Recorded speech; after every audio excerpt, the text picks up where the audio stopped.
सबसे पहले तो मैं पूरे देशवासियों का बहुत बहुत धन्यवाद कहना चाहती हूँ, आप मीडिया पर्सन्स का भी, क्योंकि आप लोग ही हम लोगों को इतना through out the journey wrestling में आपने सपोर्ट किया है। तो मैं उम्मीद करती हूँ कि मैं आपकी उम्मीदों पे खरा उतरूँ बिल्कुल। और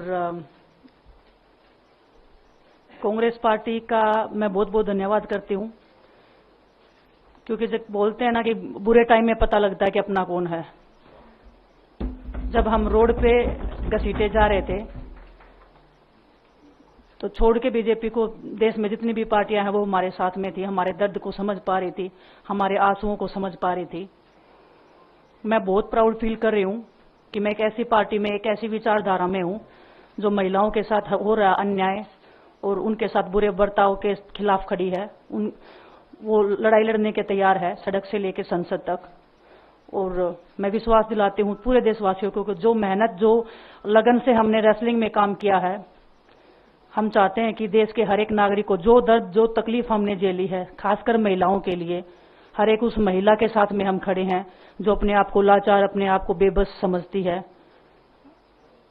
रेसलिंग में मैंने पूरा कोशिश किया कि मैं जितनी भी महिलाओं को, छोटी बच्चियों को इंस्पायर कर सकती हूँ। मैं चाहती तो मैं जंतर मंतर पे रेसलिंग छोड़ सकती थी, और सभी लोग भी मान रहे थे, पूरा देश इस चीज को विश्वास कर रहा था, क्योंकि बीजेपी आईटी सेल ने उस चीज को साबित करने की कोशिश की थी कि हम चले हुए कारतूस हैं, हम खत्म हो गए हैं, हम पॉलिटिक्स कर रहे हैं। उन्होंने बोला मैं नेशनल नहीं खेलना चाहती, मैंने नेशनल चैंपियनशिप खेला।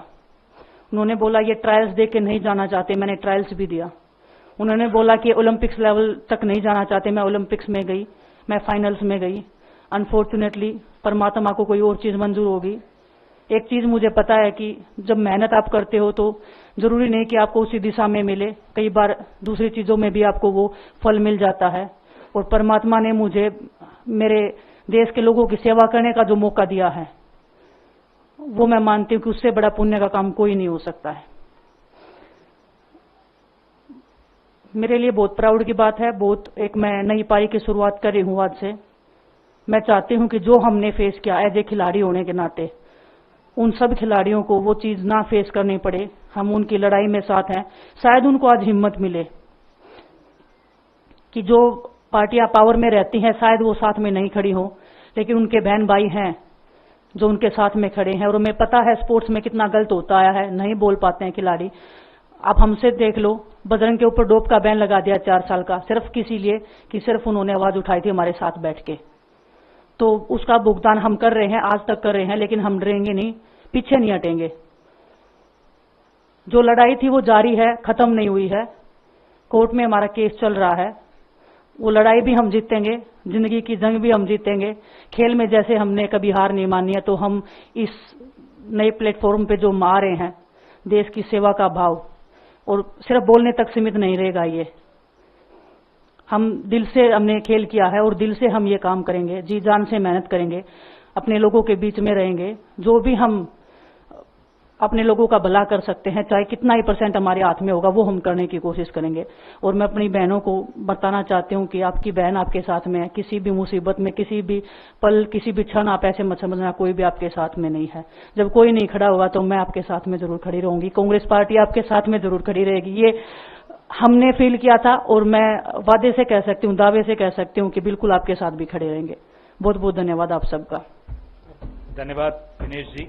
मैं बजरंग पुनिया जी से आग्रह करूंगा कि वो अपने विचार आपके सामने रखें। सभी को नमस्कार। और मैं धन्यवाद दूंगा केसी जी का, हरियाणा के प्रभारी हमारे दीपक बावरिया जी का, अध्यक्ष हमारे उदयभान जी का, पवन खेड़ा जी का, और विनीत पुनिया जी का, और जितने भी कांग्रेस के हमारे लीडर हैं उन सब का, कि हमें विनेश ने बताया कि बुरे समय में हमारे साथ खड़े हुए। जो आज बीजेपी की आईटी सेल बोल रही है कि इनका मकसद तो सिर्फ राजनीति करना था, हमने तो उनको लेटर भेजा था, वो जब भी नहीं आए। हमने तो बीजेपी के जो सांसद थी, जितनी भी महिला सांसद थी, उनके घर पे लेटर दिया था, वो फिर भी उन बच्चियों के साथ नहीं खड़े हो पाए। कांग्रेस पार्टी तो बिना कुछ हमने इनको बताया, ये वहां पे हमारे साथ खड़े हुए। तो देश की बेटियों की जो आवाज उठाई उसका भुगतान हम कर रहे हैं। लेकिन ये चीज हमें पता लग गई कि जो अत्याचार बेटियों पे हुआ जंतर मंतर पे, उसके साथ सिर्फ बीजेपी पार्टी खड़ी हुई और सभी पार्टी हमारे साथ खड़ी थी। और जो भी आज हम इस पे कांग्रेस पार्टी में आए हैं, मैं धन्यवाद देता हूं सभी का। हम अपनी पूरी मेहनत, जितनी हमने कुश्ती में मेहनत की है, जितनी हमें किसान आंदोलन में मेहनत करी है, जितना अग्निपथ योजना के टाइम पे मेहनत करी है और बेटियों के आंदोलन में मेहनत करी है, ऐसे ही मेहनत करेंगे और कांग्रेस पार्टी को भी मजबूत करेंगे और देश को भी मजबूत करेंगे और ग्राउंड पे रह के काम करेंगे। जैसे रेसलिंग में बचपन से 7-8 साल की उम्र में लगे थे, जब ये पता नहीं था कि हम ओलंपिक मेडल जीतेंगे, लेकिन धीरे धीरे आगे बढ़ते गए, मेहनत करते गए और वो मुकाम हमें मिला, क्योंकि ओलंपिक से बड़ा कोई भी प्लेटफॉर्म नहीं होता। और जिस दिन विनेश फाइनल में गई, उस दिन पूरा देश जोश में था, पूरा जश्न हुआ। लेकिन अगले दिन जो घटना हुई, पूरा देश दुखी था। लेकिन कुछ आईटी सेल थी जो पूरा देश में जश्न मना रही थी, तो ये देश के लिए बड़े दुख की बात है। और पूरे देश को सोचना चाहिए कि आप किन लोगों को सपोर्ट कर रहे हैं। जो देश में खिलाड़ियों के साथ, महिलाओं के साथ, किसानों के साथ, जवानों के साथ जो अत्याचार कर रहे हैं, आप उन लोगों को सपोर्ट कर रहे हैं। तो मैं यही बोलूंगा कि हम मिलके मजबूती से लड़ेंगे और जो संघर्ष की लड़ाई, उसमें हम हमेशा कांग्रेस के साथ खड़े रहेंगे। और जो विनेश ने बोला कि हम हर जो महिला, जो बेटियां, देश की बेटियां हैं जिनके साथ अत्याचार होता है, हम उनकी आवाज हमेशा उठाते रहेंगे। सभी का धन्यवाद। धन्यवाद बजरंग जी। अब कार्यक्रम को हम यहीं समाप्त करेंगे, सवाल नहीं ले पाएंगे क्योंकि बहुत सारी बैठकें हैं। वेणुगोपाल जी को भी जाना है, बजरंग जी को भी, विनेश जी को भी, दीपक जी को भी। अच्छा, एक एक करके फोर क्वेश्चन बोलिए।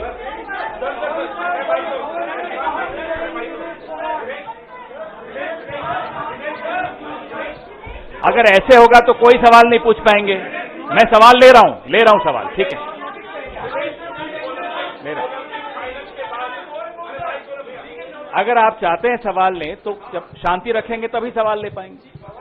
विनेश, जब चूंकि ओलंपिक फाइनल के बाद आप पहली बार मीडिया के सामने मुखातिब है, मेरा ख्याल है, जिस तरीके से ओवरवेट होने के कारण आप बाहर हुई, कांग्रेस ने आरोप लगाया, कई लोगों ने आरोप लगाया कि आपके साथ साजिश की गई, चूंकि आप लोगों ने आंदोलन किया था। तो मैं पहला सवाल तो ये पूछना चाहता हूं कि आपको क्या लगता है, क्या साजिश की वजह से आपको पदक से दूर रखा गया? और दूसरा सवाल ये लोग जानना चाहेंगे, आपको बधाई कि आप कांग्रेस में आई हैं, आप शायद चुनाव भी लड़ेंगी और निश्चित तौर पे आप एक चेहरा है आंदोलन का, लेकिन लोग ये जानना चाहेंगे कि वो लड़ाई अभी अधूरी है, अभी अदालत में है, इसके पहले बीच में ही आपने राजनीतिक पारी शुरू कर दी। क्या ये बेहतर नहीं होता कि वो लड़ाई को आप अंजाम तक पहुंचाते? और राजनीति के लिए तो आपके पास काफी लंबा नहीं, इतना लंबा नहीं प्लीज। ओलंपिक फाइनल वाला पे जो ओलंपिक्स की आप बात कर रहे हो, किसी दिन फुर्सत में बात करूंगी। बहुत इमोशनल चीज है मेरे लिए। बरसों की मेहनत के बाद मैं वहां पहुंची थी। जो भी हुआ, जैसे भी हुआ, कैसे हुआ, सब मैं एक दिन डिटेल में बताऊंगी। थोड़ा सा आपको सब्र, आपको थोड़ा सा पेशेंस रखना पड़ेगा उसके लिए इमोशनली बहुत प्रिपेयर होना पड़ेगा मुझे ही, क्योंकि मैं उस फेस में बार बार नहीं जाना चाहती। दूसरा आपका जो सवाल था, नहीं, मैंने आपको, जब मैं बोल रही थी, मैंने यही बोला था कि लड़ाई अभी खत्म नहीं हुई है। कोर्ट में केस चल रहा है। ब्रजभूषण को पूरा बीजेपी पार्टी उनको सपोर्ट कर रहा है। हमारे साथ में अपोजिशन खड़ा है। कांग्रेस पार्टी ने, हम जब रोड पे घिसट रहे थे तो पहली पार्टी थी जो हमारे सपोर्ट में खड़ी थी।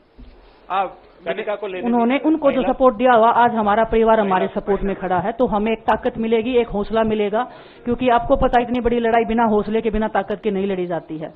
वो लड़ाई को हम अंजाम पे पहुंचा के आपसे उस दिन मैं बात करूंगी। बिल्कुल, धन्यवाद।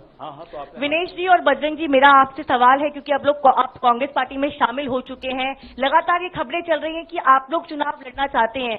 क्या आप लोग कांग्रेस पार्टी की टिकटों पे चुनाव लड़ना चाहते हैं? और क्या विनेश जी, आप अपनी चुनावी पारी की शुरुआत इस चुनाव से करेंगी? अब कांग्रेस में आई है तो फिर और किसी टिकट पे थोड़ा ही जाएंगे। कांग्रेस पार्टी टिकट सीसी में डिसाइड करना चाहिए। ओके,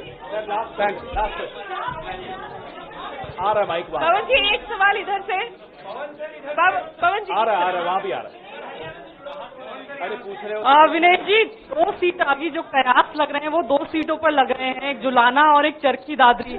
विनेश जी, अगर इन 2 सीटों में ये सवाल आपको शाम को कल जब भी टिकट आएंगे तब कर लीजिएगा। विनेश जी, मायका या ससुराल किसको चुनेंगे आप? हाँ? मायका या ससुराल, दोनों सीटें आपके लिए कही जा रही है। दोनों एक मेरी जन्मभूमि है, एक मेरी कर्म भूमि है, धन्यवाद, दोनों मेरे thank लिए you। बहुत जरूरी है।